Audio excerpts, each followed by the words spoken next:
অসাধারণ ছিল এবং লক্ষ্যপথ শট হওয়ার কারণে ভাগ্যের কি দীর্ঘ পরিহাস বল চলে গেল গোলবারের উপর দিয়ে এবং সেই সাথে গোলের কোন সজ্জার দ্বারা মেলাতে পারল না। প্রিয় দর্শক, আপনাদের কাছে জানিয়ে রাখুন, এখন পর্যন্ত খেলার ফলাফল ভারত বাজার 2 এবং সিএসআর ফুটবল একাদশ লালমনিরহাট 1।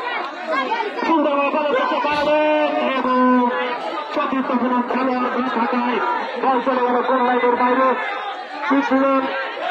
সিএসআর ফুটবল একাদশ সুন্দর একটি ক্রিয়াকে প্রতিক্রিয়া করে দক্ষ ডিফেন্ডার সুন্দরভাবে ক্লিয়ার করার চেষ্টা ছিলেন এবং বল চলে গেল মাঠের বাইরে এবং সেই সাথে বল এখন পর্যন্ত তুরন্ত এক্সপোর্টিভ দল ভারত বাজারের অনুকূলে সুন্দরভাবে গুটি গুটি পায়ে এগিয়ে নিয়ে যাচ্ছে। দেখা যাক, অসাধারণ শট ছিল এবং সুন্দরভাবে বলকে ক্লিয়ার করলেন, সেই সাথে বল চলে গেল মাঠের বাইরে। তুরন্ত ফুটবল একাদশ ভারত বাজার লালমনিরহাট সুন্দরভাবে বলকে গোলের উদ্দেশ্যে বাড়ালেন, গোলের সম্ভাবনা দেখা যাক, কিন্তু সতীর্থ কোনো খেলোয়াড়ের না থাকায় এখন পর্যন্ত বিপদ সীমার মধ্যে রয়েছে। কিন্তু দক্ষ ডিফেন্ডারের হেডের মাধ্যমে এখন পর্যন্ত বল হাওয়ায় ভাসছে।